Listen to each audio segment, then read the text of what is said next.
तो क्या आप भी जिम जा रहे हैं और जिम जाने के बहाने आप इतना प्रोटीन खा रहे हैं, इतना प्रोटीन खा रहे हैं और आपको लगता है कि एक दिन प्रोटीन के डब्बे खाऊंगा और मैं बाहुबली बन जाऊंगा और मेरी मसल्स बहुत ही स्ट्रांगली बिल्ड हो जाएंगी। पर क्या आपको इसके पीछे की साइंस पता है कि प्रोटीन क्यों खाया जाता है? प्रोटीन का एक्चुअली बॉडी में क्या काम है? तो आइए इसके पीछे की साइंस समझते हैं। हमारे बॉडी में बेसिकली 3 तरह के न्यूट्रिएंट्स बहुत ही ज्यादा इंपॉर्टेंट है। पहला है protein, carbohydrates and fats. Protein का बेसिकली काम क्या है? प्रोटीन हमारी बॉडी में मसल बिल्ड करता है। जब हम एक्सरसाइज करते हैं तो हमारी बॉडी में क्या होता है, मसल्स का टीयर होता है, तो उन मसल्स को रिपेयर करने के लिए और मसल्स को स्ट्रॉन्ग करने के लिए प्रोटीन खाया जाता है। प्रोटीन किसमें होता है? जाने एग और एग में होता है, पनीर में होता है, बनानाज में होता है, वो तो आपको पता ही होगा।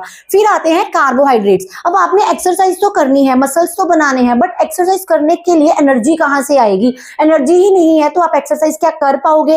तो वो एनर्जी हमें मिलती है कार्बोहाइड्रेट से, जो हम खाना खाते हैं। पर हम क्या कर रहे हैं, खाना छोड़ के हम सिर्फ तीनों टाइम प्रोटीन पे ही फोकस कर रहे हैं। जो बेसिकली जो कार्बोहाइड्रेट्स हमें देते हैं वो होता है ग्लूकोज और ग्लाइकोजन, जो ब्रेक होके किसमें कन्वर्ट होता है? एनर्जी में। आपने छोटी क्लासेस में सुना होगा जिसको एटीपी भी बोला जाता है। एनर्जी होगी तभी हम एक्सरसाइज कर पाएंगे, इसलिए कार्बोहाइड्रेट्स यानी कि हमें खाना स्किप करना तो बिल्कुल भी नहीं है। देन आते हैं हमारा तीसरा न्यूट्रिएंट फैट्स।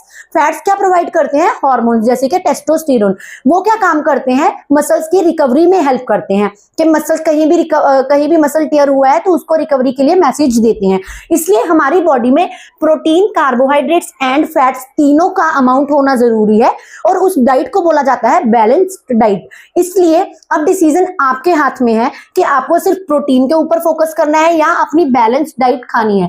एक क्वेश्चन मैं आपसे पूछती हूँ कि जो जिम जाते हैं ज्यादातर आपने देखा होगा कि वो लोग बनानास खाते हैं, तो बनाना क्यों खाया जाता है?